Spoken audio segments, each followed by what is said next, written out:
നമ്മളൊരു നിക്ഷേപം നടത്തുമ്പോൾ അതിൽ ഏറ്റവും പ്രധാനപ്പെട്ട ഒരു ഘടകമാണ് നമ്മളെ നിക്ഷേപത്തിന് എത്ര ശതമാനം റിട്ടേൺ ആണ് കിട്ടുന്നത് എന്നത്.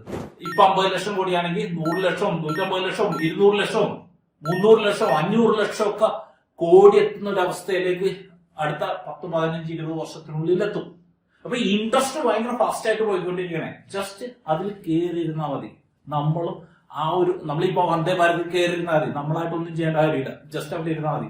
ആ ട്രെയിൻ പോകുന്ന പോലെ നമ്മളും പോകുന്ന പോലെ ഈ ഒരു ഇൻഡസ്ട്രി കയറി നമ്മൾ നിക്ഷേപം നടത്തി വെറുതെ ഇരുന്ന് കഴിഞ്ഞാൽ ആ ഇൻഡസ്ട്രി പോകുന്ന ആ ഒരു വളർച്ചയിൽ നമുക്കും ഭാഗഭാഗിത്വം നമുക്ക് നേടാൻ സാധിക്കും. നമ്മളിപ്പോഴും ചിന്തിക്കേണ്ട ഒരു കാര്യം എന്താണെന്ന് വെച്ച് കഴിഞ്ഞാൽ ഇന്ത്യ എന്ന് പറഞ്ഞ ഒരു രാജ്യത്തിൽ 143 കോടി ജനങ്ങളുണ്ട്.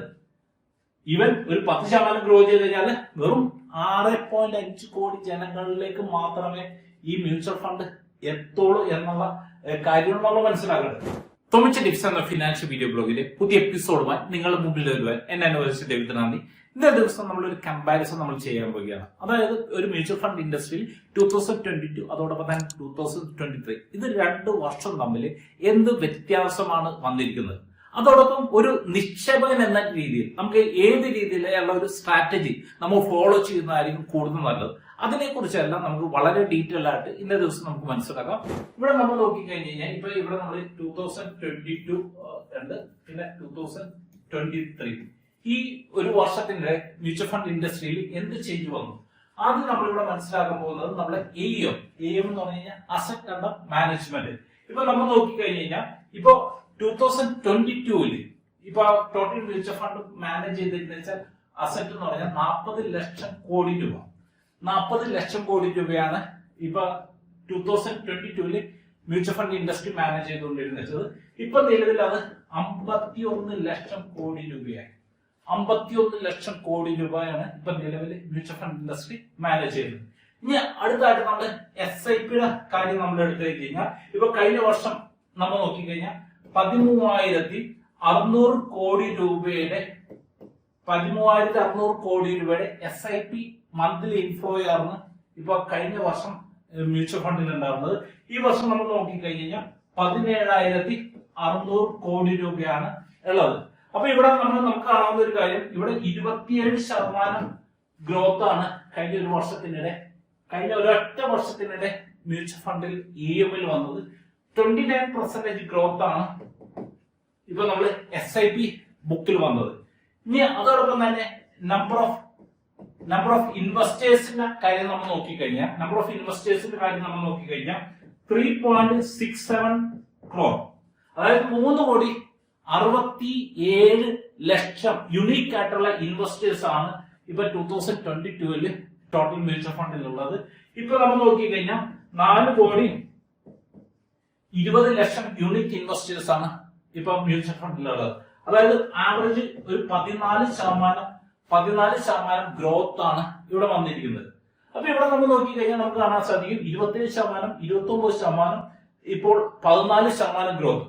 ഇനി സപ്പോസ് ഇപ്പൊ ഇവിടെ ഞാനിപ്പോ 2030 ആകുന്ന സമയത്ത് ഇപ്പൊ നമുക്ക് ഓൺ ആൻ ആവറേജ് 27% വാരം ഇപ്പൊ സപ്പോസ് ഒരു 20% ഗ്രോത്ത് കിട്ടണമെങ്കിൽ 20% ഗ്രോത്ത് കിട്ടണമെങ്കിൽ തന്നെ ഇവിടെ 150 ലക്ഷം കോടി രൂപയായിട്ട് mutual fund AUM asset under management 150 ലക്ഷം കോടിയിലധികം രൂപയായിട്ട് മാറും. ഇവിടെ ഒരു 20% ഗ്രോത്ത് ആണ് കിട്ടിക്കഴിഞ്ഞ് കഴിഞ്ഞാൽ ഈ ഒരു എമൗണ്ട് ഇപ്പൊ നമ്മൾ നോക്കിക്കഴിഞ്ഞ് കഴിഞ്ഞാൽ ഇപ്പൊ നമുക്കറിയാം 17,600 കോടിയാണ് ഇപ്പൊ നിലവിലത്തെ SIP. അത് ഏകദേശം 52,500 കോടി മന്ത്ലി ഇൻഫ്ലോ ആയിട്ട് മാറും. ഇനി യൂണിക് ഇൻവെസ്റ്റേഴ്സിന്റെ എണ്ണം ഇവര് ഇപ്പൊ ഒരു 10% ഗ്രോത്ത്, ഇപ്പൊ 14%, ഒരു 10% ഗ്രോത്ത് കിട്ടിക്കഴിഞ്ഞ് കഴിഞ്ഞാൽ ഇത് ഏകദേശം ഒരു 6.5 കോടി. നമ്മളിപ്പോൾ ചിന്തിക്കേണ്ട ഒരു കാര്യം എന്താണെന്ന് വെച്ച് കഴിഞ്ഞാൽ ഇന്ത്യ എന്ന് പറഞ്ഞ ഒരു രാജ്യത്തിൽ 143 കോടി ജനങ്ങളുണ്ട്. ഈവൻ ഒരു 10% ഗ്രോ ചെയ്ത് കഴിഞ്ഞാൽ വെറും 6.5 കോടി ജനങ്ങളിലേക്ക് മാത്രമേ ഈ മ്യൂച്വൽ ഫണ്ട് എത്തുള്ളൂ എന്നുള്ള കാര്യം നമ്മൾ മനസ്സിലാക്കേണ്ടത്. അടുത്തായിട്ട് നമ്മൾ മനസ്സിലാക്കാൻ പോകുന്നത് ഇപ്പൊ ബാങ്ക് ടു മ്യൂച്വൽ ഫണ്ട്, അതായത് ബാങ്ക് നിക്ഷേപവും മ്യൂച്വൽ ഫണ്ട് നിക്ഷേപവും തമ്മിൽ നമ്മൾ നോക്കിക്കഴിഞ്ഞ് കഴിഞ്ഞാൽ എത്ര ശതമാനം എന്നാണ്. ഇപ്പൊ 2002 2002 ഇപ്പൊ 100 രൂപ ബാങ്കിലുള്ള സമയത്ത് 22 രൂപയായിരുന്നു മ്യൂച്വൽ ഫണ്ടിൽ ഉണ്ടാകുന്നത്. എന്നാൽ 2023 ആയ സമയത്ത് അത് 25 രൂപ, അതായത് 25% അത് വളർന്നു. നമ്മൾ എപ്പോഴും മനസ്സിലാക്കേണ്ട ഒരു കാര്യം, 2013 അതായത് ഇവിടുന്ന് ഏകദേശം 10 വർഷം മുമ്പ് 2013 10 രൂപ 40 പൈസ, അതായത് ഇപ്പൊ നമ്മൾ പെർസെന്റേജ് വെച്ച് നോക്കിക്കഴിഞ്ഞാൽ 10.4% ഉണ്ടായിരുന്ന സംഭവമാണ് 10 വർഷം കഴിഞ്ഞപ്പോഴും അത് 25% ആയിട്ട് വളർന്നത്. ഇപ്പൊ നമ്മൾ എപ്പോഴും മനസ്സിലാക്കണ്ടേ, ഇപ്പൊ ഡെവലപ്ഡ് കൺട്രി ആയിട്ടുള്ള USA, അമേരിക്കയിൽ നമ്മൾ നോക്കിക്കഴിഞ്ഞാൽ ഇപ്പൊ ബാങ്ക് ടു മ്യൂച്വൽ ഫണ്ട് നോക്കിക്കഴിഞ്ഞാൽ അമേരിക്കയിൽ 100 രൂപ ബാങ്കിലാണെങ്കിൽ 130 രൂപ മ്യൂച്വൽ ഫണ്ടിലുണ്ട്. അപ്പൊ ഇനിയും നമ്മൾ നോക്കിക്കഴിഞ്ഞു കഴിഞ്ഞാൽ ഇന്ത്യയെ സംബന്ധിച്ച് മ്യൂച്വൽ ഫണ്ട് വളരാനുള്ള സാധ്യത എന്ന് പറഞ്ഞു കഴിഞ്ഞാൽ വളരെ കൂടുതലാണ്. അപ്പൊ നമ്മളൊരു നിക്ഷേപം നടത്തുമ്പോൾ നമുക്ക് ഏറ്റവും നല്ലതെന്ന് പറഞ്ഞു കഴിഞ്ഞാൽ ഏറ്റവും ഫാസ്റ്റ് ആയിട്ട് ഗ്രോ ചെയ്തുകൊണ്ടിരിക്കുന്ന ഒരു ഇൻഡസ്ട്രിയിലേക്ക് നമ്മൾ കയറുന്നതായിരിക്കും ഏറ്റവും നല്ലത്. ഇപ്പൊ ഒരു എക്സാമ്പിൾ പറഞ്ഞു കഴിഞ്ഞാൽ ഇപ്പൊ താങ്കളെ സംബന്ധിച്ച് കൊച്ചിയിൽ നിന്ന് കാലിക്കറ്റ് പോകണം എന്ന് വിചാരിക്കാം. ഇപ്പൊ താങ്കൾക്ക് 3 ഓപ്ഷൻസ് അവൈലബിൾ ആണ്. ഒന്ന് KSRTC.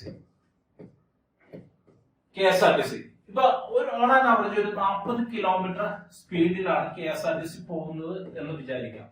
രണ്ടാമത്തെ ഓപ്ഷൻ എന്ന് പറഞ്ഞു കഴിഞ്ഞാൽ ഇപ്പൊ താങ്കളുടെ കയ്യിൽ ഒരു കാർ ഉണ്ട്, ആവറേജ് ഇപ്പൊ ഒരു 50 കിലോമീറ്റർ സ്പീഡിൽ പെർ അവറിൽ പോകും എന്ന് വിചാരിക്കാം. പിന്നെ ഇപ്പൊ വന്ദേ ഭാരത് ട്രെയിൻ 100 കിലോമീറ്റർ സ്പീഡിൽ പോകാൻ സാധിക്കും എന്ന് വിചാരിക്കാം. അപ്പൊ ഇവിടെ കൊച്ചിയിൽ നിന്ന് കാലിക്കറ്റ് ഏകദേശം 200 കിലോമീറ്ററാണ്. അപ്പൊ താങ്കൾ KSRTC കയറിയാണ് പോകുന്നതെങ്കിൽ താങ്കളെ സംബന്ധിച്ച് 5 മണിക്കൂർ സമയമെടുക്കും. അതേസമയം ഇപ്പൊ താങ്കളെ സംബന്ധിച്ച് താങ്കളുടെ സ്വന്തം കാറിലാണ് പോകണമെങ്കിൽ 4 മണിക്കൂർ കൊണ്ട് എത്താൻ സാധിക്കും.